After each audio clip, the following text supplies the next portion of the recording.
সকালবেলা দুটো স্থলপদ্ম হাতে গুজিয়ে দিয়ে বর চলে গেল ডিউটিতে। আমি রইলাম ছোটটিকে নিয়ে বাড়িতে সংসার সামলানোর জন্য। গুড মর্নিং সবাইকে, কেমন আছো সকলে? আমি খুব ভালো আছি, সুস্থ আছি। তোমরা কেমন আছো জানিও আমাকে আমার কমেন্ট বক্সে। অনেকদিন বাদে আজকে একটু ভয়েস ওভার নিয়ে নিজের ডেলি লাইফ দেখানোর জন্য তোমাদের সামনে উপস্থিত হলাম। পুজো যেহেতু এবার অনেকটা আগে পার হয়ে গিয়েছে, সেই জন্য স্থলপদ্মগুলো সেইভাবে পুজোর সময় ফুটতেই পারলো না।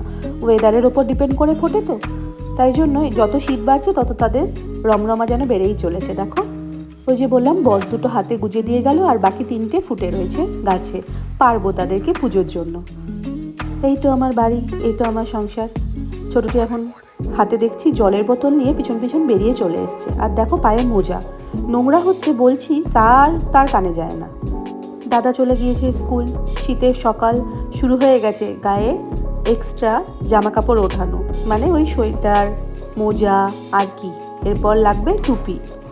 শুধুই স্থলপদ্ম না গো, গাছে প্রচুর শিউলি ফুলও ফুটেছে। চলো একটু দেখো আমার সাথে আমার গাছের শিউলির শোভাগুলো। তার আগে দেখে নাও, এই দেখো এই বড় টবটায় এবার ধনে পাতার বীজ লাগিয়েছিলাম অনেকগুলো, সাথে আনাচে কানাচেও আরও একটু ছড়িয়ে দিয়েছিলাম। সেখান থেকে দেখছি বেশ গুচ্ছ গুচ্ছ করে ধনে পাতার চারাগুলো বেরাতে শুরু করে দিয়েছে। এবার দেখো অপরাজিতা আর শিউলি, বেশ দেখছি এবার অপরাজিতাও যেমন ফুটে চলেছে, তেমনই দেখছি শিউলিগুলো বেশ কিন্তু ফুটছে। আমার ঠাকুরকে দেওয়ার জন্য যা গাছে শিউলি, অপরাজিতা আর পদ্ম ফুটছে তাই যথেষ্ট। ও সাথে জবাকে ভুললে হবে কেন? তবে শীত যত বাড়ছে তাদের পরিমাণ কিন্তু অনেকটাই কমে আসছে। সামনে আবার মালি দাদাকে ডাকতে হবে। শীতের আগে আরও কিছু ফুল গাছ লাগাবো, শীতের ফুলগুলো, তার জন্য। তারপর নিজের জন্য একটু চা বসিয়ে দিয়েছিলাম, ওই গ্রিন টি আর কি। আমার সাথে আমার ছোট ছেলেরও একটু চা খাওয়া দরকার পড়ে, তাই জন্য এতটি জল দেখে ভেবো না আমি এতটি চা খাই। দুইজনে মিলে মানে মায়ে ছায়ে ভাগ করে নিয়ে একটু চা খেতে বসবো সকাল সকাল। আর এইদিকে বাড়িঘর একদম পরিষ্কার করে নিয়েছিলাম, মানে বাসি বিছানা টিছানা সমস্ত কিছু গুছিয়ে এই তো একটু চা খেয়ে নিজের কাজটা শুরু করতে হবে এবার। তারপর চা হয়ে যাওয়ার পরে এই ভিডিওটি দেখতে গিয়ে তোমরা দেখতে পাবে, দেখো কতটি চা আমি নিজেই ফেলে দিলাম। তারপর এই জায়গাটা একটু পরিষ্কার করে দুজন মিলে একটু চা মুখে দিয়ে চলে গিয়েছিলাম চানে। চানের পর আমার যে সারা দিনের মধ্যে সবথেকে প্রিয় কাজটি ঠাকুর ঘরে ঢুকে ঠাকুরের সেবা করা, সেই কাজটিকে সম্পূর্ণ করে নিয়েছিলাম আমার রান্না দিদি আসার আগে। আজকে এইটুকুই দেখানোর জন্য তোমাদের সাথে চলে এসেছিলাম আমার স্বাদের সংসারের অল্প একটু অংশ নিয়ে। কেমন লাগলো আমার গাছের ফুলগুলোকে অনেক দিন বাদে দেখে জানাতে ভুলবে না। আজ তো সোমবার মানেই ভোলে বাবার দিন।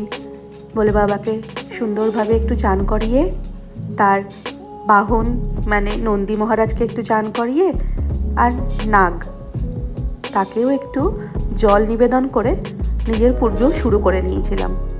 ঠান্ডার আমেজে তাড়াতাড়ি চান করতে একটু কষ্ট হচ্ছে ঠিকই, কিন্তু ওই যে বললাম আমার সবথেকে প্রিয় কাজটি সকাল সকাল না সারলে সারাদিন যেন অসম্পূর্ণ লাগে।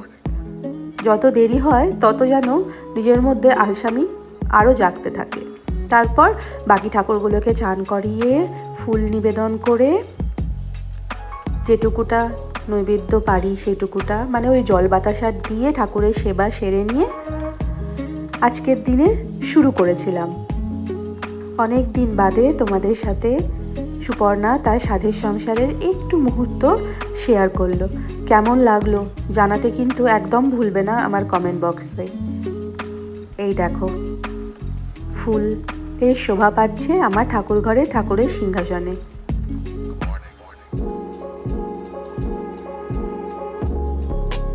আজকের দিনটা সকলের ভালো কাটুক, সকলে সুস্থ থাকো, খুব ভালোভাবে সোমবার দিনটা পার করো।